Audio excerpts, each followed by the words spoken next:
the lady. Ooh. Tater, say hello to the people. All right. Hey, what's up? This is the Prickly Stitch Podcast, Episode 5. Before I forget, my name is Haley. You can find me everywhere on the internet at Lochknits. My name is Katie, and you can find me everywhere on the internet as Misfits Sock. Also known as Sock. Also known as Sock. Also known as Sock. We went probably at least like 10 minutes last episode, I think, before introducing ourselves. So, just get that done with. What's our little shtick about the podcast? We are a fiber, fabric, and handcraft podcast from Northeast PA. Hey, how are you? Here we are. Here we are. Welcome. We took an extra week off. We were supposed to film last week, and then we woke up and said, I don't want to do that. So now we're here, talking to you people. And we don't have a lot this episode, but the stuff we do have is really 10 out of 10. So let's get going. Will you tell me about what you're wearing? Because I've done too much talking. I am wearing a old sweater. This is one of my first, I would say, garments that I made. Definitely in like the top 5. It is called the Shady side pullover. This is not a very good example of what that pattern is written to look like. Because the pattern, it is the Shady side by Samantha Guerin. And the pattern is meant to be kind of oversized with negative ease, pretty long, and I believe it's supposed to be a solid yarn and then a mohair for the stripe. I believe is what the pattern was like designed to be. I don't think I've ever actually like seen the... Yeah. I've only ever seen yours, but yours is beautiful. I'll insert a pic. Yeah. Because I don't want to stand. But I got inspired because I was watching Plies and Hellhounds. They might have still been Once Upon a Corgi at the time when I saw this, but I was looking for something to use Advent yarn and make a garment out of, and they used this pattern to make like an Advent striped sweater, and they did it in the way I made it as well, where it's kind of has some negative ease to it. It's very fitting. It doesn't have like a lot of armpit overhang. The yarn I used, the main color, the black, is Cascade 220, and all the stripes are from Dragon Horde yarn for the Hobbit Christmas holiday Advent they did. I think it might have been called like Misty Mountain or whatever. Something. That was from like what, like 2019? 2020, probably. Cool. Probably Christmas 2020. But I just wanted them all in one garment. Thought it'd be very special. It's cute. It looks like a store-bought sweater. I love it. As I was making it, I'm like, oh, I'm gonna hate this, because I felt like the intense striping of the color was gonna look very like not uniform and like ugly, but it actually really worked out. It's really cute. The stripes are a single ply yarn, so they have like a fuzz to them. I love that. I love single ply. I like it. It does have a split hem. Again, I'm not going to like stand up right now, but I'll insert pictures of it. My only complaint is I don't really like the split hem. I feel like it makes it seem too short to wear with like jeans. I can almost exclusively wear it with like a high-waisted skirt. But I also don't have anything in my wardrobe that I can wear with a high-waisted skirt that's that cropped. So yeah, it plays a role in the wardrobe, but it's not... If I made it again, I probably wouldn't make it this short with the split hem. But that is what I'm wearing, my Shady side by Samantha Guerin. Cute. Are you wearing anything that is handmade? Yes. No knits today, but I also want to show my earrings. Look how cute they are. Look, they're little. Those are very sweet. You've been wearing them a lot. Yeah. Little fun things. I'm wearing a finished object that I complained about last time. I said I have a pattern, I have the fabric, I have everything I need to make a circle skirt that I will get so much wear out of, and I just can't bring myself to make it. And then the spirits communed with me at some point, and I just did it! And it took like 3 hours, so I'm glad I did. I will stand up because I don't have any photos of this, Let me move my little chair here. I'm gonna throw everything out of whack. This is my skirt. It is like T-length. Is that right? Like just past my knees a little bit. You're the only person I've ever heard use that term, so I'm assuming you're right. Oh, okay. That's a Gail thing. Gail. Yeah. My best friend from home has like a pretty long-standing and significant, like what I would consider like rockabilly style. But she's just always been like that. It's not even anything like to clown on her about. Like, she's beautiful. But she keeps me in line with all the like fashion terms and stuff like that. But it's, I think, a T-length skirt. It goes just below my knees. It is a circle skirt that I used a YouTube tutorial for. If you just like YouTube search how to make a circle skirt, there's like a weird way of like folding a piece of fabric 4 times, and you cut a quarter of a circle, and then it comes out like a giant donut. Like, donut. This piece of fabric was like, it was huge because it's the whole skirt. There's no like seaming or anything like that. And then I just attached a piece of like really wide band elastic. I think this is like 3 inches or something. And then put the skirt up there, hemmed the bottom. I think there's like a 1/4 inch hem across the bottom or something like that. And then I pulled it over my butt. And if you look up a tutorial for a circle skirt, make sure that if you are an adult, you use an adult circle skirt pattern, because I pulled mine over my butt using a child's tutorial and it wouldn't go over my ass. So I pulled it over my ass, and then it promptly ripped in 2 spots, like right down the back. I said, okay, forget it, we'll stop. So I pulled it off again. I took all the rips that had torn and just like folded them in a way that no one was ever going to see them, fixed those real quick, and then I sliced through the back and I like installed a zipper. And I say installed a zipper like very loosely because it was not in the tutorial and I've never like installed a zipper in clothes before. So it's just like a haphazard, like short sort of last minute shit show. But I installed a zipper that's like maybe 6 or 7 inches like down the back of it, and it still is a struggle to get it up like over my butt. But if I do it real slow, like, it's fine. So I would recommend this as a garment. Just make sure, like, if it's something that you're interested in making, that you find one that's for an adult, or you have the foresight to put like a button or a zipper in. Or just like enough elastic to actually expand that far. The like difference between what I would need to go over my butt and like the waist was not, I wasn't able to make it happen because I wanted it to fit really tight so that I could tuck things into it without it looking bulky. You know what I mean? I think because of that waistband is maybe what made it more complicated. I'm wearing a similar, like I have an elastic waistband. Holy but, crap. Hang on, I'll stand up. I'll do it. I'm standing. Standing. Let me run back here. So I also have a skirt on with an elastic waistband, but if you can see give it a stretch. The gathers, like I can get in there with you. Haley can get in here too. But it's just the nature of the elastic, I think, because that is such a wide and structured. Yeah, like it has stretch, but it's like tense. Yeah. So I think there's definitely like negative ease at this waistline. I think it would be hard to get something that would go over a whole body and have a very snug waist. I think adding the zipper is probably like best case scenario for that. Yeah. And like even if you were going to make another, I think still doing that elastic, but just accounting for like putting a zipper in.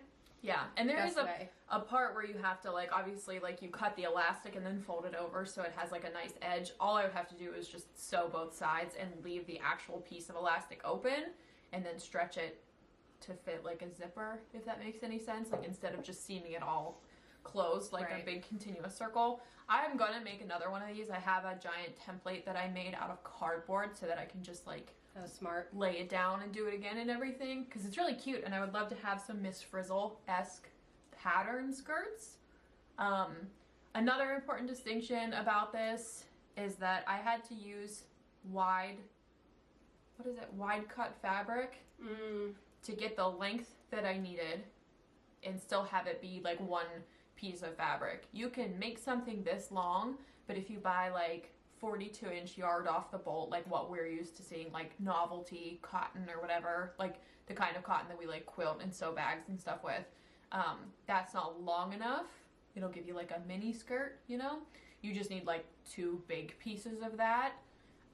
This is all very confusing and probably not making very much sense at all, but if you want to give something like this a try, I would definitely recommend it for all of us who have like knitted or crocheted or like handmade tops, that you want something that like consistently will, you know, go with most of the things you make. I think like a black long skirt with like a nice elastic waistband, like the exact one that you have on too, like it's a staple piece. It is. It's kind of like a cheat to an outfit, you know, because if you have like a nice fabric, like a linen or a cotton or a wool skirt in that shape, if you are like a person who wears skirts, almost any sweater is going to go with that, even if it's not like cropped or meant to. You're still going to have that very like homemade, homespun, cottage look, or that like classy lady look. It looks like creates an easy shape to wear for like most people. Effortless. Right. But it looks like you put in the effort. Also, I just want to say, skirt wearing people, do you ever feel like people treat you different when you're wearing a skirt and they're like, why are you so dressed up? But really you're just like in a sack and not wearing pants. I actually, when I went to this, a couple of weeks ago, I went with my friend Gail, who is like queen rockabilly lady, to Florida, and every single day we would like go out for lunch and someone was like, oh, where are you going? Where are you going? And she's like, I'm just here. I'm just out. I'm just like, I'm out on a date with my lady, like, leave me be. It's just comfortable to not wear pants. Yeah. Like, and people treat you like you're done up for formal events, and that weirds me out because I just like not wearing pants. I also like not wearing pants, but you can't say that, you know? I don't know. Anyway. Hard agree. But yeah, that's what I'm wearing. I am very proud that I actually put in the effort to do the math, figure out the skirt situation, everything, because like I said, I do want to make more, and I want to get some like funky cutie pie prints, you know? You could also just do like the seam and do half circle, half circle. That's exactly what I would do for like any other cotton, because I mean sometimes it's hard to find that extra wide in like a desirable. Yeah, there's not a lot. It's a lot of like batik like ugliness. I think a lot of quilt shops will have that extra wide available for like backing, because sometimes you just want like the back side of your quilt to be solid and plain, and you need that extra size to do that. So if you live local to a quilt shop, that might not be a terrible place to look for that. Yeah. But it is not often that I am able to have like a sewing finished object on the podcast. I'm very proud of it. Today's an exception. Today's a big exception. Yeah. What's next? Finished object? Finished, no. Finished object. Yeah, we're done with what we're wearing. I have a pair of socks that I'm excited about. What was I talking about? Socks? Finished objects. You got Finished some socks. objects. I got some socks. These ding dang frackin' socks that took me forever. These were my 2 at a time socks that became distinctly not 2 at a time because I abandoned that. And just look, you can see the color difference so much on the screen. I just knit them like independently, and I did that before I got on the airplane to go to Florida. And then these 2 babies worked up really quickly. So these are the finished socks. I'm loving this yarn. Look how fun it is. I'm loving the yarn, except for this, in my opinion, like pretty significant color difference, which the cuffs really show it. It's one's like white and one's like black. Yeah, that's what I mean. So this was the same skein of yarn. I wrapped it up in a large cake like I normally would, and then because I was doing 2 at a time initially, I wound half of it onto one skein, half on the other, and that was it. So somehow, I mean, obviously it's from like the speckles and shit, but like somehow the outer part of the skein was like a lot darker than the inner part. I don't know, it was really weird. It all looked fine in the skein, or in the hank when it was all wrapped up, but this is how they knit up. I still think they're beautiful. Oh yeah, they're so great. They just look really different. I ended up doing a seriously contrasted heel with like, it's pretty tonal black yarn. But I don't have any socks like this that like read as like beige or white with speckles or anything like that. But I love like the black heel on it. Makes them seem like socks from like, you know, like the 20th century, like bed socks or something. They just seem really like vintagey and weird. Yeah, nothing much to say about that except these are some socks and I will never do 2 at a time ever again, and that's okay. It was worth a shot. Just aim for me. Them's the beans. Oh, I also did a twisted rib on the cuff, if you can see this. It's a 2, I don't think this is focusing at all, but you get the picture. It's hang on. Let's do that over. I don't know. Let's touch it. Put it back. There we go. 2x2 twisted rib on the tops of these, which is like a really nice little finish there. I don't think I've ever done, I think I've done a 1x1. I love twisted rib a lot. So I know I've done it before on socks. I don't think I've ever done 2x2. Just makes it look really tidy and polished, you know, for my dirty dishwater socks. But Dirty dishwater socks. I'm happy to have these done. I also have wanted to wear them desperately. Oh, and you've been waiting? I've been waiting patiently. Yeah. They're on their little hangers, you know, so I'm gonna promptly take these off and put them on my beads. They're very comfortable. I did the 64 stitches around, which I feel like is pretty standard for like a women's medium sock. And they are not to my liking. So won't do that again either. What do you mean, like too big? Yes. I like a 60 stitch, but it just seemed like everyone around me was like talking about 64 stitches as sort of like the default. And I was like, maybe I'm wrong. You know, like maybe my socks are too tight and I'm just a crazy person. No. I think they're just like like ever so slightly too big, and I just prefer them to fit like a store-bought sock, honestly. I think it plays into the vintagey, like night socks. Like I've been watching a lot of like really bad 2000 sitcoms, and like they only had the white sock that like folded down. Yes. And that's right. Yeah. Yes. I do have a vision of wearing these with like a pair of creepers that I have, like real bunched up and weird. Oh yeah, that'd be cute. Yeah. So anyway, finished object. Will there be an episode of this podcast where we don't have socks to talk about? Probably not. But Sock people. We're sock people. You are a sock. So yeah, that's my other finished object, I guess. What do you have? I'm gonna say I don't have any. Oh, that's right. Oh wait, I guess I kind of do. All right, I'll stop being a nerd. Yeah, be normal. Finished knitting or just finished in general? Sure, finished in general. There's All right, no rules. all I got, the only thing that's finished Oh yeah, is this hand spun. So I didn't wash this. I didn't do that business yet. I didn't Okay. want to. But I used Haley's spinning wheel. Which was the first spinning wheel you've ever used, right? First time sitting down at the old spinning wheel, and we made some yarn. This is a pretty freaking nice yarn, my dude. Thank you.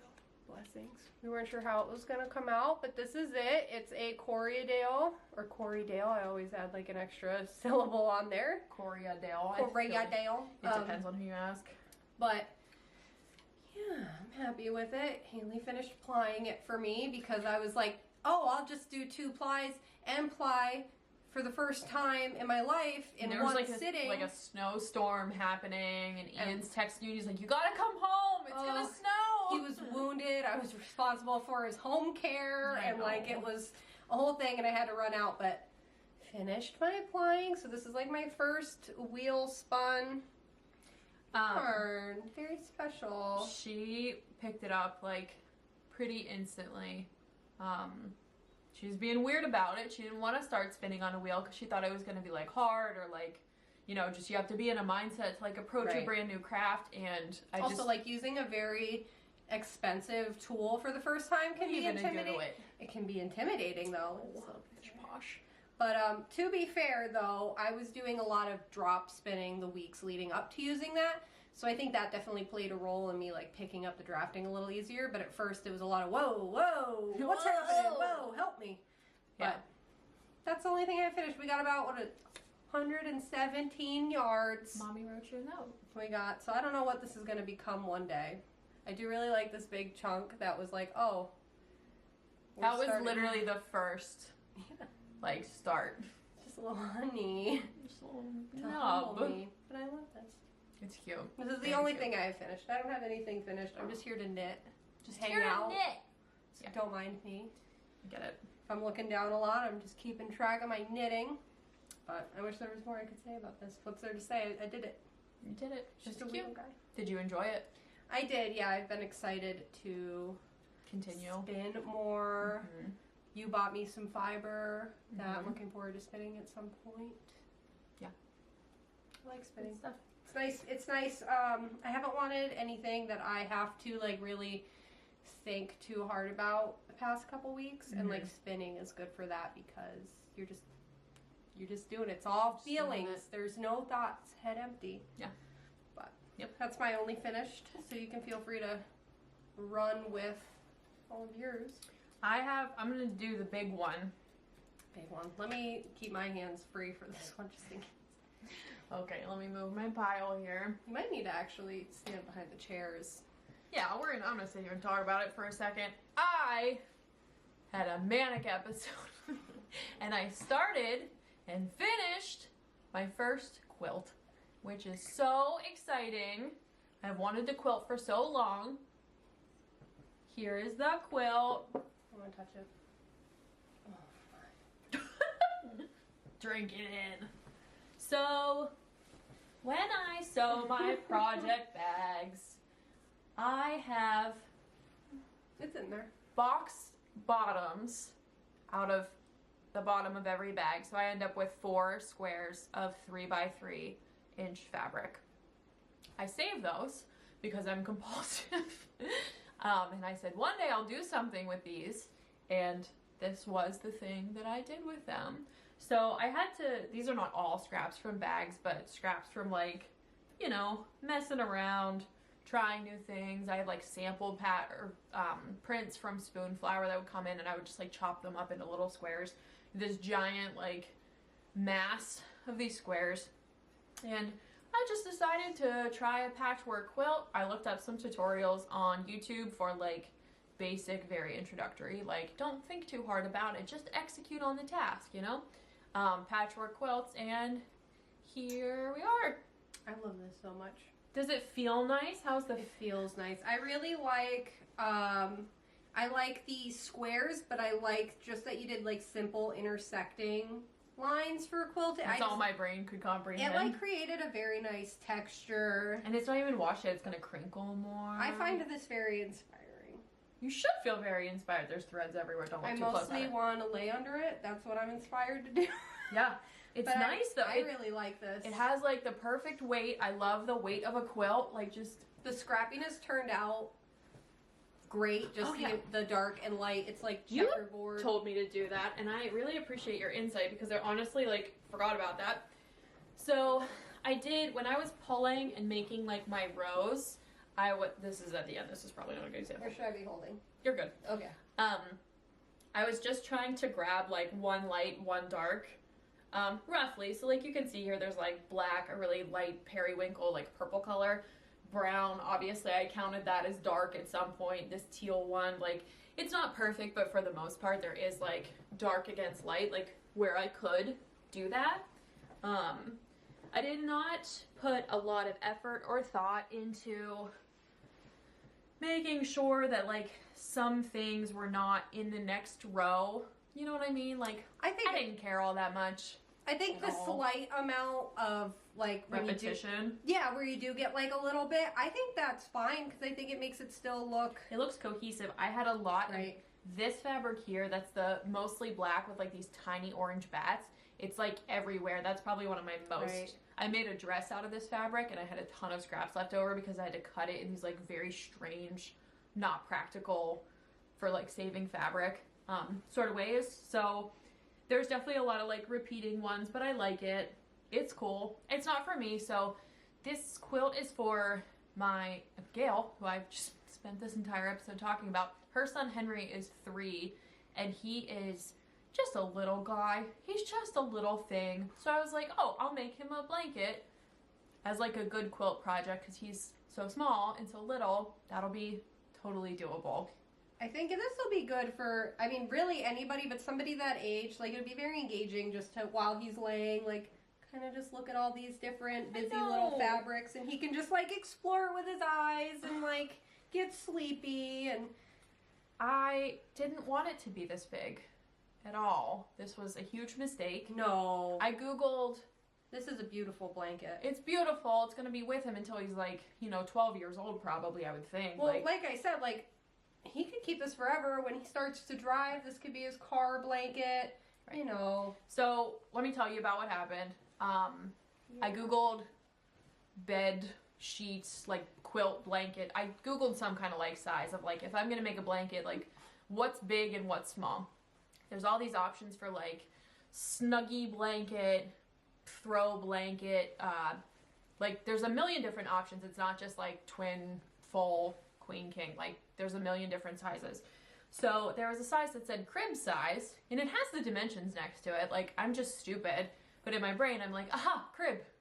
For small, for baby, for tiny, for tiny. For baby. No, this is huge. It's I think 4 feet by, it's at least like 4 by 5, maybe like a little give or take on either end. But this was like a lot bigger than I thought it was gonna be. But on the other hand, I'm like glad that I just went like balls to the wall and just did it. Like, you just made it happen. Yeah. You know? But yeah, it does. It feels nice. It feels good. I love like the feeling of a quilt. I think this is the perfect size of a quilt to make. Even if someone gave me a quilt this size, this is a great couch size. Yeah. And it's manageable. Like, you can still accomplish this. I mean, I know you said you had a bit of a ride on your just like standard sewing machine doing the top quilting, but you can still manage to quilt this at home without like assistance of a long armor. I realized, just in terms of like ambition and everything like that, I didn't know much about quilting. I did like art quilting in college, which was like piecing, making like more of like shapes and designs with it or whatever. We did like binding and all that stuff. I've never comprehended anything of the scale. I realized after I was done with this that like before I started this, I didn't know how to change the presser foot on my sewing machine.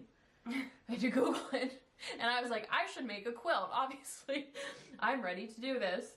So everything on it turned out great. It's not perfect. I don't give a shit. It's for an 8-year-old, and if God wanted me to have perfect squares, he wouldn't let me drink when I cut them. But I think it's perfect. I really do. I think you're too hard on your own work. No, I don't care that it's not. I know, but I'm saying, like, I think for like a first quilt, that is phenomenal. Thank you. Like, the seams are very even. Most of these intersect in the center of each square, which is bonkers to I'm me. saying that for the people who are going to get shitty in the comments. Nobody's I don't care. Don't get shitty. Nobody's going to get shitty. People have Not about that. They're going to be like, son of a bitch. They're going to be like, why do you do your makeup like that? But what I will say, because this is going to come up again because I already started another quilt, plot twist, I already started another quilt, is I'm not good at hand binding, and I think that it is a useless task, and I think that it's a wonderful endeavor if that's what you want to do. It's not for me. So I ended up doing machine binding. I'm much better at top stitching. Like, I'm pretty good at top stitching, especially from like making the project bags and stuff. I have a lot of like experience with that, and I think it came out just fine. So I have a little bit of a different process with binding that I'm going to do on this next quilt that I will talk about like after I've completed it and everything like that. But if you are out there hand binding your quilts at the end, like, get it. Do your thing. Live your truth.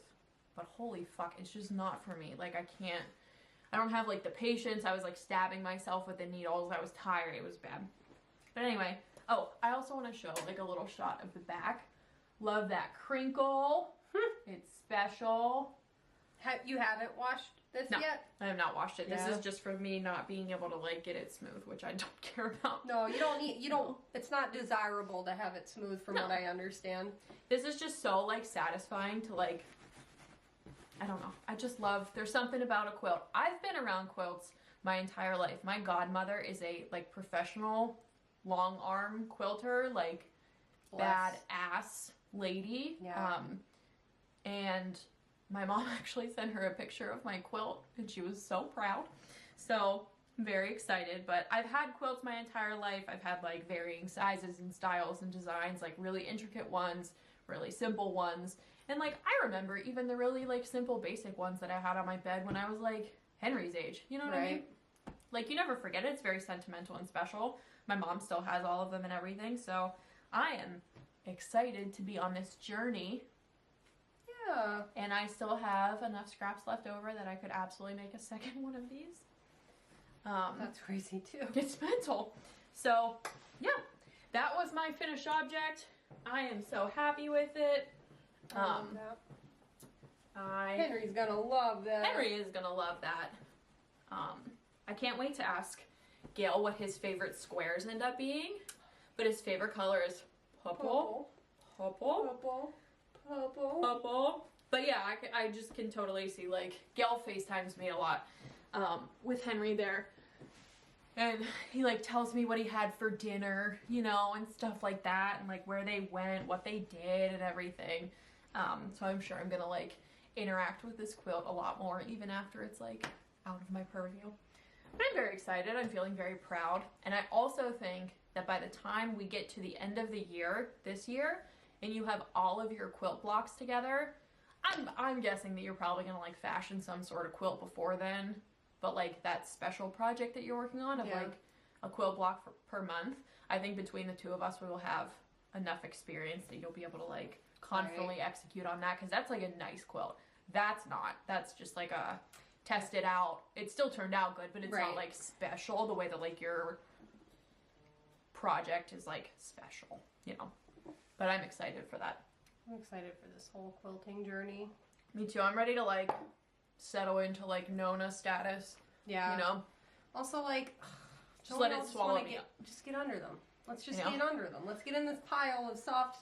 We both have to we should have podcast quilts that we sit under here, and we can put them on the chair in the summer when it's hot. We're going to talk about this after, because we're not just letting that thought go. No, we're not. But, yeah, we're going to have some podcast quilts. This is a total side note, but worth mentioning. My boyfriend believes in, like, car blankets, which I had never heard of before. Pennsylvania car blankets. Pennsylvania car blanket, where, like, there's just a blanket in the car waiting for you when you get there. And you just put it over your legs, and whether you're going on a 4-minute drive or a 40-minute drive, like, you have a little blanket in the car. I think it might be a local thing, because I grew up, and my mom, like, when I started driving, she said, you better make sure you always have a blanket in the car. Because around here, it's, like, a big thing to, like, our highway is 81, and it's a big thing to get stuck on 81 in the winter, and, like, you don't want to run out of gas, so you got to make sure you have your car blanket. I have a car blanket. Apparently Nate does this too. I thought this was just He bought one for me from the store, and he was like, this is yours. I felt like I was being, like, welcomed into the family because I have a car blanket. Ian has a car blanket. I've never heard of such a thing. I don't know if it's just a weird local thing, but, like, everyone I know. If you have a car blanket, will you please let us know in the comments? Like, just tell us where you're from, vaguely, because I do want to know if this is like, you know, Pittsburgh, we had the parking chair thing, like, and I thought that was just normal for everyone, but apparently it's not. Car blankets, TM. But yeah, maybe we need podcast quilts, I don't know. Okay. Logged on. So that's my other finished object. I have one more finished object. It's kind of silly, but it was so much fun that I wanted to talk about it. Looks fun. This is like such a Gail episode. She better watch this, I swear. My friend Gail, I told you she's like rockabilly lady for the longest time, and for like the bulk of time that I've known her, she's been, you know, like traditional 40s, 50s, you know, inspired fashion, jewelry, hair, like the whole 9 yards, whatever. In the last couple of years, I think since she's become a mother, she's kind of moved into like late 60s, like funky 70s sort of look. And she recently requested a project bag from me. And I said, what do you want? And she said she wanted it to be like really weird and psychedelic and like floral. And I was like, I hear you. Let's go. So I sewed this custom project bag for her. And it's just silly. And I just wanted to show it. I think the light is like reflecting off of it. I love the iridescent lights. I know. Like, what a combination of words, like the iridescent lace. I like this.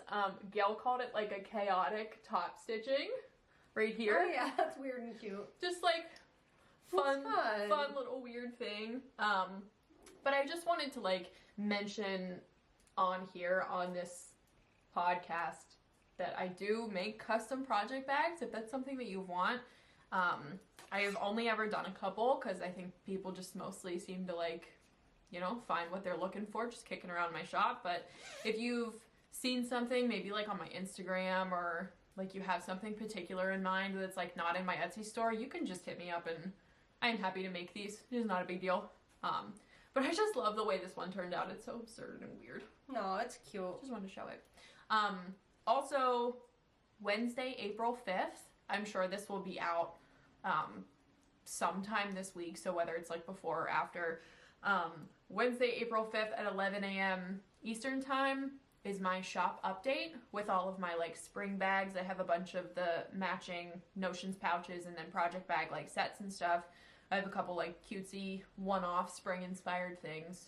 Shop update is going to happen on Wednesday, so take a peek if that's what you want to do. But yeah, that's all my finished content. Finished content. So we're just gonna do some works in progress then, eh? Yeah. I don't have much, guys. We're struggling out here. I haven't been doing anything. Been living a life of leisure and loving it. I'm not gonna talk about what I'm working on right now yet. It comes later. Yeah. But I finished my tube. My tube!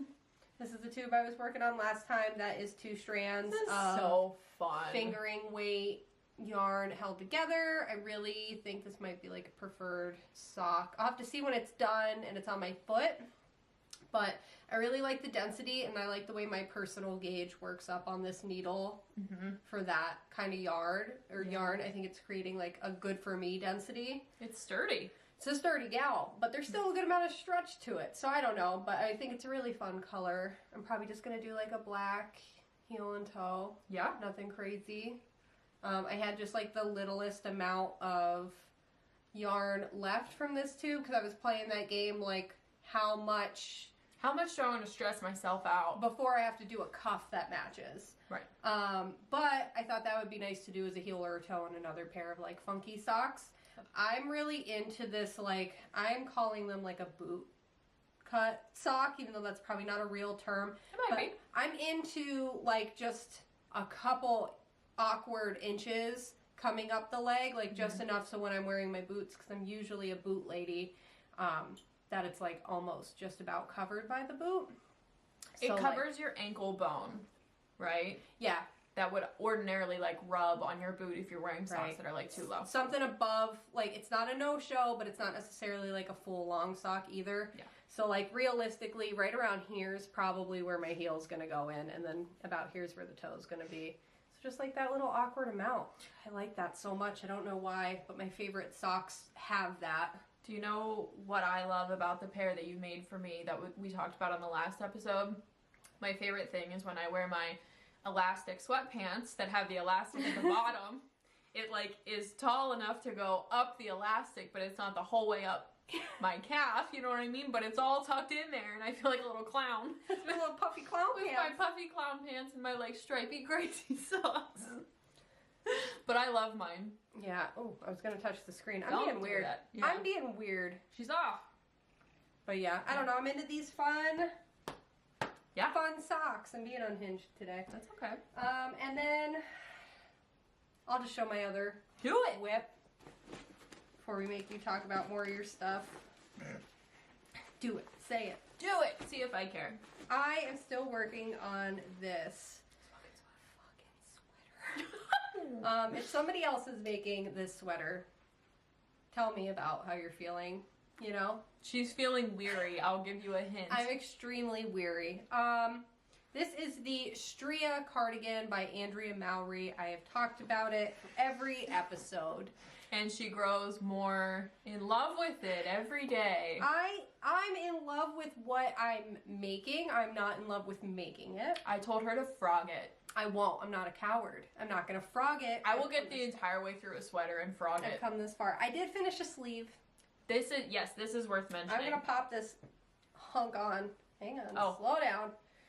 That sweater smells like your house. Thank you. Hope that's a good thing.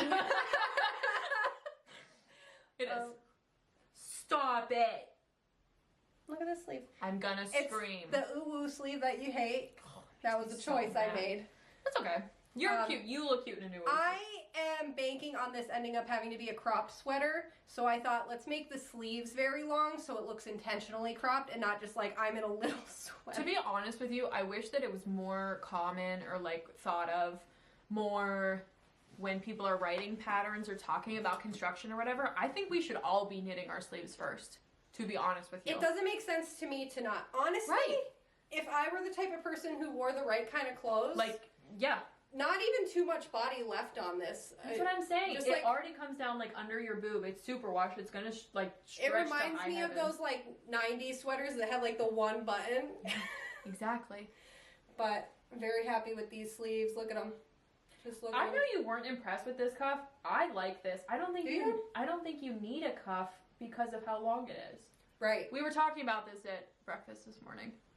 I think it looks fantastic. This is enough to keep me going, you know? I got one sleeve done. I just want to, like, squish you. It is scrumdiddlyumptious. Oh. I'm never going to knit this sweater again, but I do think the finished object. I will have a very, like, this sweater will mean a lot to me when it's done just because it's comfortable. It is. Oh, yeah, you can really see it. Yeah. I feel like, and maybe this is just me, pull the stitch. Maybe this is just me, like, making things up to myself. I'm going to leave this on while I talk about it. Yeah, who cares? Oh, my sweater's done. People walk around Rhinebeck like that. Done. With, like, needles hanging off them. Who gives a shit? I feel like, in my experience with fiber, that a superwash wool is a good in-between seasonal fiber. And maybe somebody would argue with me on that, but I feel like actual wool, because I do like actual wool and I'll wear actual wool. You have a lot of experience with actual wool too. It is very warm, and it is something I would wear when it is cold because it provides warmth. Right. When I wear my superwash stuff, it provides warmth, but it doesn't really have all of the qualities that wool has. Definitely has like a sleeker feel, and I definitely always get more air through it because you're not getting those like little crisscross fibers. You're not getting that blocking the air from coming through. So like you can feel a breeze with this. I feel like a superwash sweater really works out in like summer and fall is like its place to shine. It's definitely still wool, so it might be too much for the summer. So it's kind of like cotton for the hot season, superwash for in between, and wool for the winter. Yeah. I just wanted to share my 2 cents on that. But I think this is going to be, when it's fall and it's finally done, I think I'm really going to enjoy both the color and the feel of this. I love it. I haven't put it on like this yet. Oh, well good. So this is my moment. I really honestly cannot believe how, like, you're not going to need that much body on it, honestly. I don't think I'm going to need that much body. I think that's going to depend on, like, how I want to wear it. What my outfits are. Yeah.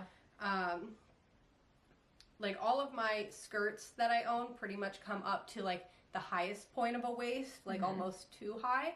So for that, I could get away with keeping it very cropped. But if I want to wear it with jeans, like, ever, I'm going to have to make it longer. So I'm just going to have to see what the yarn lets me do. Yeah. I also, like, I don't like where the shoulder thing's happening, but it also doesn't have its button band on yet. So that's going to provide me, like, more inches. And it's going to, like, push the back down like that. And it'll button. There's going to be, like, buttons on it. So very nice. I think the size worked out. For reference, This calls for a US 2. I did knit this on a US 3. I typically try to knit something near a finished sized 40 inch for the chest, and I went up to a size 43 because my gauge, I think, was so much smaller than what was called for. I went up a needle size and I went up a pattern size.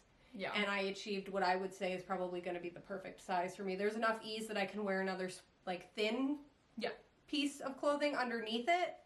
But it's not like I'm just not swimming in it. This is also going to be like next to skin if you wanted to wear like just like a little tanky thing or like a framework bralette, whatever. Right. I think like those seasons where it's like kind of hot, kind of not. This is going to be good. I'm very excited to have a sleeve done. Yeah, you should be. I'm not excited to start the second one. How long do you think this sleeve took you? Like if you had to make a guess, like 2 weeks. Yeah. Yeah, I could get the other sleeve done in 2 weeks if I actually work on it. You could have this done by Marilyn Cheappenwool. I know I could. Do I have it in me to do this? I don't know. I don't know. We have to look deep inside ourselves. Look at my it. insides, as you would say. We're gonna see how I feel. I'll take it off now. It feels nice. I wish it were done so I could just keep it on, actually. Yeah. Yeah. My only, not my only, there's lots of sorrows with this sweater. Not my only sorrow, but one of them. I love my color choice. I love everything about this sweater. I wish I could just like have it do mitosis into a black one because I would love to have this same thing again in black.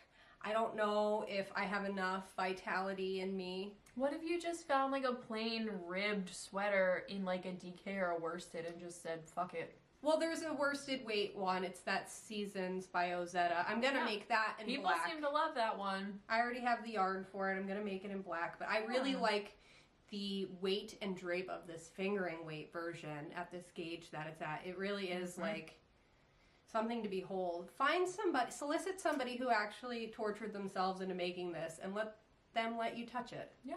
Because it's really something. I wouldn't do it again. You know, I'm feeling really battered and abused right now over this. I get it. It's just too repetitive and it's too many balls of yarn. It's too repetitive, but like not into like right. liberating or again, I don't know. If I wasn't doing stripes, I would say if you really, really want to knit this, try knitting it without the stripes. Because if you could just sit there and go, I would work on this all the time. But it's every row I have to mark down and mark down and mark. And it's like, oh, I messed up. I have to tink back because it was time to stripe. Yeah. That's my Stria by Andrea Mallory. The other sleeve. She needs a little sweater like this. Tater. She's showing off. She's showing off now. She's being a little chunker. I'm going to force myself to cast on the other sleeve and finish the other sleeve before I decide if this needs to go on hibernation. Right now I'm thinking it does. I don't know. I might still be inspired when I finish the second sleeve. Well, when you get to the body and you're only working with one skein of yarn, I mean 2 for the stripes, but like 1 for the brown and stuff, like you never know. We're gonna see. We're doing it. I'll be interested to see where the body that you have so far, which is like not much, just under the arm, I'll be interested to see where that lands when you finish the other sleeve and you can really see how it's gonna fit, because I bet it's gonna push the whole thing back and it's gonna bring it down farther in the back and you're gonna be like, wow, look at that. That also goes into like doing the sleeves before you do the body. Right. Everybody talks about like getting the whole body done and then you're on Sleeve Island or whatever, but that doesn't make sense to me because when you are trying on the body, and if you're like a person who's like, oh, it's long enough, it's done, and then you just cast it off and then you put sleeves on it, it is not going to sit the same. The fabric all pulls differently because like your elbow bends, your shoulder moves, all of those things. There's 2 of arms versus 1 of body. 4 of coin equals 1 of paper or whatever. Like without sleeves, your collar is going to sit so much lower than when you have sleeves and there's structure here pulling it up. So like realistically, unless you're very experienced, if you do the body first, you are going to end up wishing you did another inch or 2 by the time you put the sleeves on. And also, I always feel like the length of the body is not negotiable, and the sleeves, like, you want the sleeves to be long enough to look fit. Right. But the body, like, you don't want it to be awkwardly too long or too short. Right. So if you only But it's easier to make adjustments on one body, and there's more options with one body than there is with, like, the sleeves. You can do a split hem, you can make it cropped, you can do waist shaping to, like, save yarn or, like, whatever. But you don't want one long sleeve, one short sleeve because you did your sleeves last and you ran out of yarn. Or, like, you plan to have long sleeves, but just kidding, they're going to be, like, 3/4. Yeah. Right. And you also, like, don't want your sleeves, and I mean, maybe this is just me making, like, opinions, but you don't want your sleeves to stop right where your body seam stops, because now you created this weird boxy shape that's incredibly unflattering. You need sleeves to be either, like, significantly shorter or longer than your body. Right. So I just feel like it makes more sense to always do sleeves first. And I typically do always do sleeves first because I only have so much yarn. Right. And it's important to me to do that. And also finishing a whole body and still having 2 things left to do is annoying. Yeah, it's not fun. I don't know. That was my tangent. But that is pretty much my works in progress, except for this. But I will talk about this maybe after you talk about some of yours. Sure. This that I'm working on right now is just a sock, but I want to show it because it's so cute. Like this little stripe thing happening here. I want to show everyone this little guy that's on here. Sock got me this little guy from Maryland. Yes, I got all of us it from Maryland. So we all have matching sheep. They're very cute. But just a tube sock. I measured this from the start. I'm trying to figure out the magic amount of yarn that I can make a pair of socks with like the least amount of yarn. Does that make sense? Like, what's the smallest ball of yarn that will create a pair of socks for me that still fit, you know? Right. Because I have been able to, like, fly through them really quickly, and I've been making so many, and I've been, like, really enjoying that Shortie sock pair that I made and everything. So this cake of yarn was 40 grams when I started with it. So we'll see. I'm still doing contrast toes. And I mean, probably, like, as I get closer to, like, what I perceive will be the end, I'll figure out if I have enough to do, like, the cuffs or anything. But I'm anticipating on doing contrast heels, toes, and cuffs on these. But I just wanted to, like, do a little experiment, you know, to see what I need. I feel like shorties have their own challenge because you really have to, like, if you want them to look reasonable and not like a mom or dad sock, like, I want mine to be low. I wear those, like, low top Vans, and I want them to, like, fall in line with those. And the shorties that I made do that, but I knit it from a tube that already existed that I, like, cut other stuff, you know, like, I made her a pair of socks with them.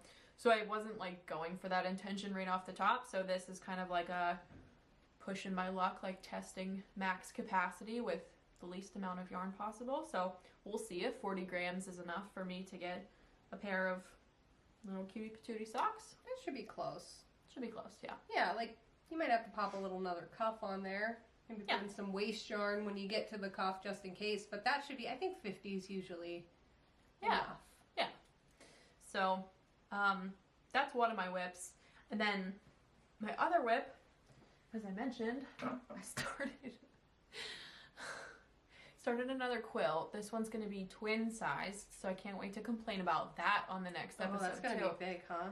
Yeah, it's going to be crazy. I'm actually doing slightly smaller than twin size based off of, like, these dimensions, like what it's going to give me. But it's still going to be massive. So,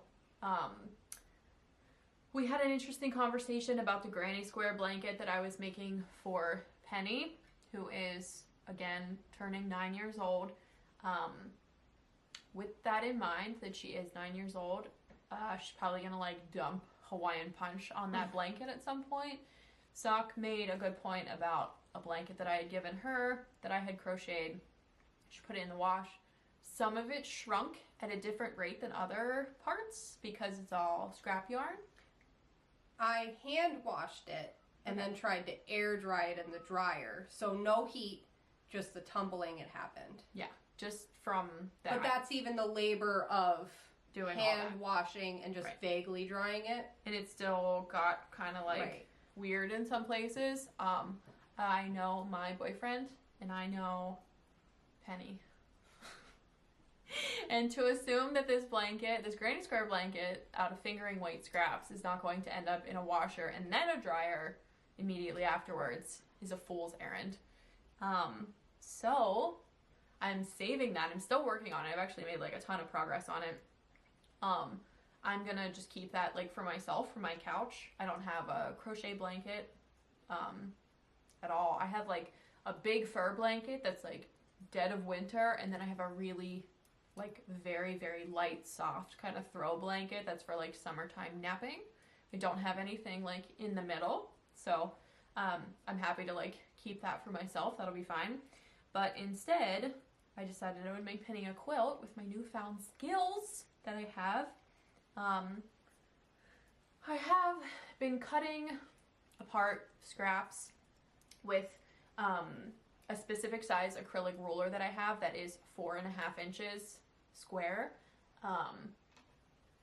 That's for like, I find myself cutting up scraps of things that are bigger prints and bigger patterns. So it's just giving like a much different look. So I started a quilt that will be made of, what did I say? 20 large blocks, and each large block is made of 8 squares. So I'll show you what I have so far. I started this last night. I cut 320 squares last night because I'm not well.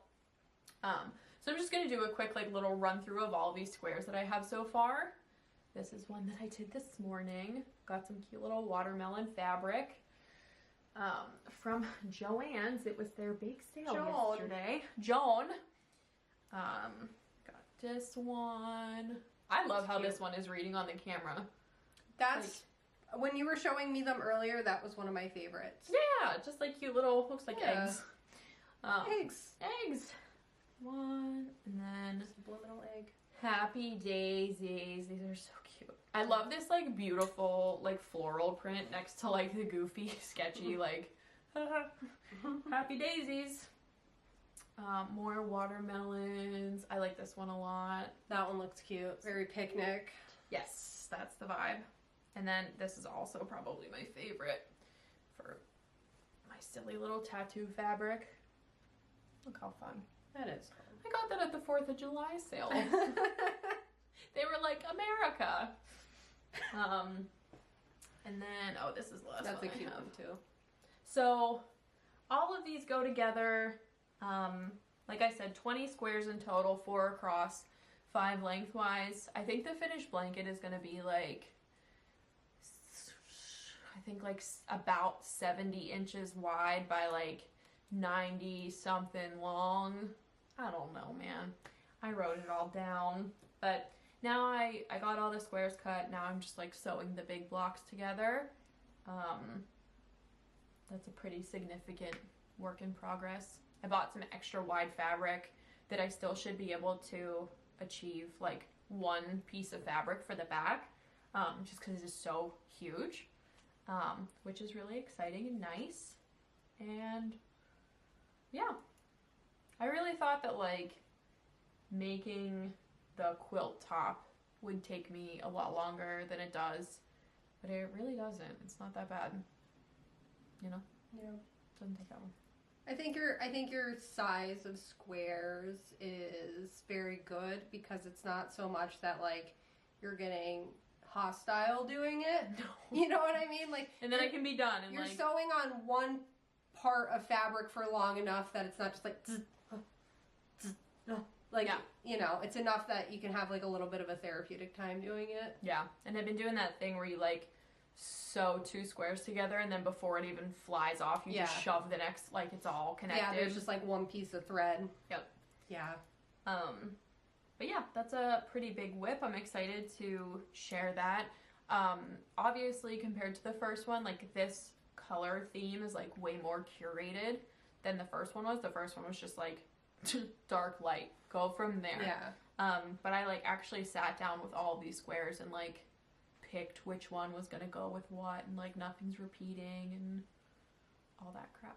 So, I looked at it in a photo I took. I just kind of like spread them out on the floor yesterday, and I looked at them like from a distance, actually with my glasses off, and I could tell that they're like reading very, like life hacks by hand. Life hacks. Take your glasses off. See if your contrast. But I looked at it and I was like, oh, my contrast is great because I can't see any of the print. I can just see like color, you know.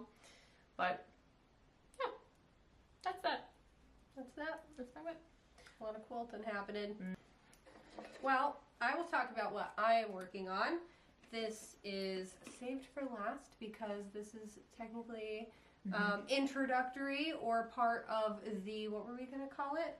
Fresh fiber make along. The fresh fiber make along. So last time we uploaded a video, we talked about doing a make along with everyone where you try a new to you fiber and make something with that. Whatever that means to you, you know, spinning, sewing, knitting, crochet, natural, unnatural, cotton, animal, whatever you want to do, whatever fiber you want to use. And go shake the hand of an alpaca or something. Do whatever. Yeah, go steal a little bit off them. Just don't do it. Give them a forehead kiss. One kiss per tuft. I'm in the middle of a row. Unforgivable.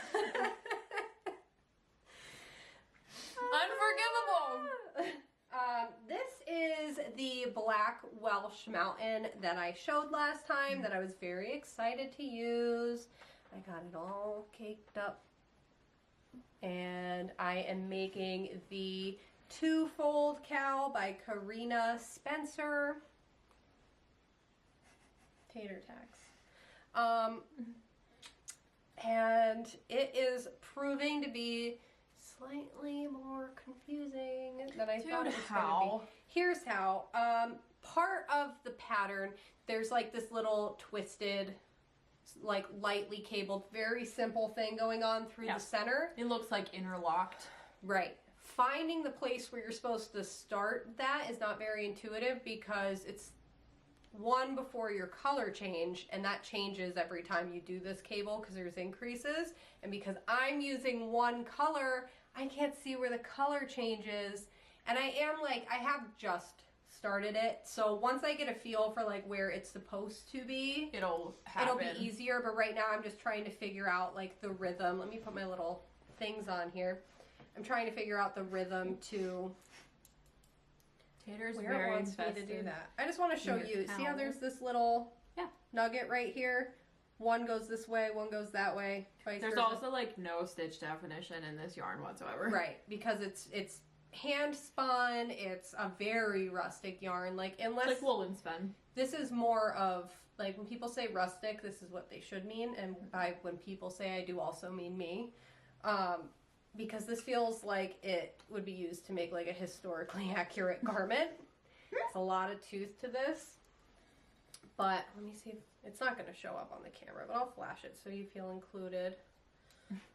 I had the center marked with a stitch marker, and it just wasn't even helping. It wasn't, because the stitch marker would end up way over here without me touching it, and I'm like, that's not center at all. And it's because when you change rows, there's increases happening. Oh yeah, you'll never see this. They will see those strawberry point projectors you have though. These? Those are cute. These old things. Don't mind me. I don't know. It's somewhere. But that's what I'm trying to figure out now, just how to decipher where I'm supposed to be doing that little crisscross. It plays a role in the increases and plays a role in getting that V shape. So it's not something that I want to just like neglect entirely to make this, because then why am I even making the pattern? Right. You know, I really like the little crisscross detail. So I just have to figure that out. But I'm really liking working with this fabric that it's creating.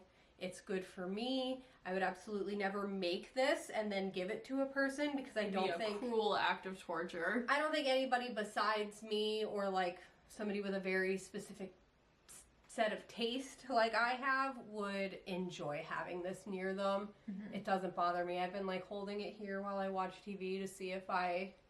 will change your mind. If I'm like, if I get really red or something, but I think it's going to be just fine. I think it's going to felt on itself a lot and create this very, like, wind-proof stable, sturdy. Because the way it will layer over itself, and I'll probably just leave it looped like that and pop it on and off my head.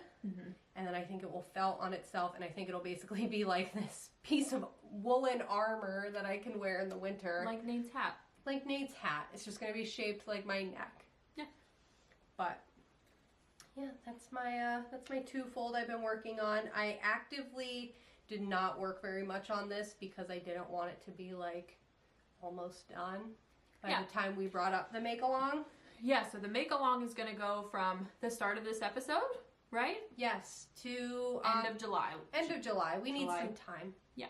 We need some time to work on these things. Plus, I feel like since we're having it over the summer, it is a lot of motivation for people to like try cotton or try linen. Like I'm going to be trying linen, you know what I mean? Or you can be a statist and just do Black Welsh Mountain.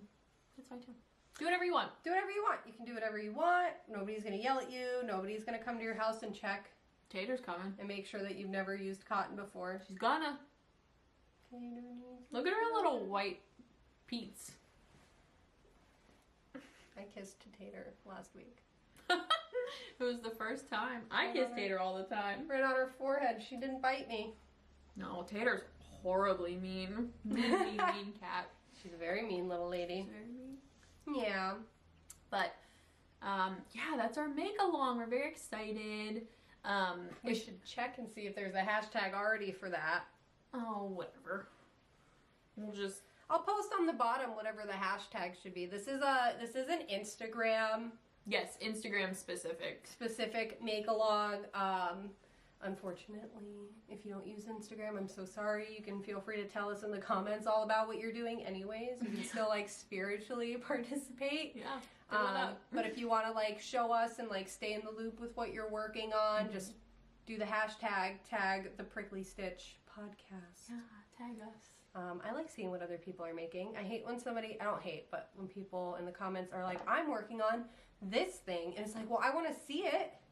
How am I going to see it now? Tell me all about it. Yeah, send me a picture in the mail. I don't know. I'm just looking it up. I'm just going to hang with you. I don't have anything to contribute verbally this week. That's true. No results found. Fresh fiber, MAL. Yep. MAL refers to make along. It is not limited to any one craft.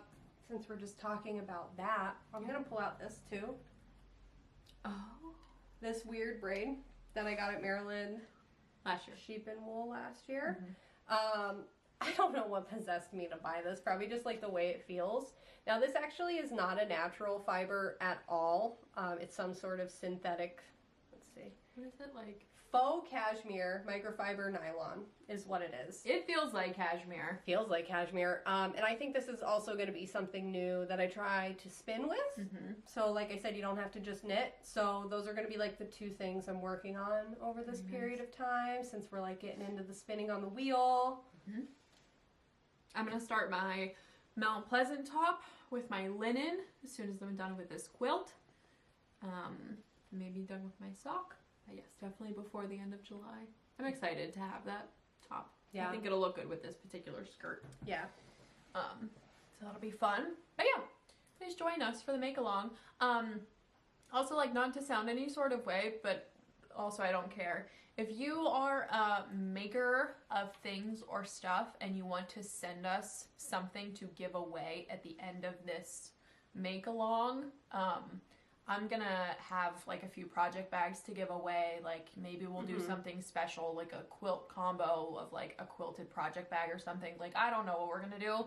If you want to send us something that we can then give away at the end, let us know. Send us an email and we'll get you like a mailing address or whatever. But I know for like big make-alongs, people do like to like, you know, throw a skein of yarn or something in. Yeah, I mean, and if there's like a lot of people who have participated in this, I don't see anything wrong with like picking a few different winners. Yeah, exactly. They will be picked at random. It's not based on anything.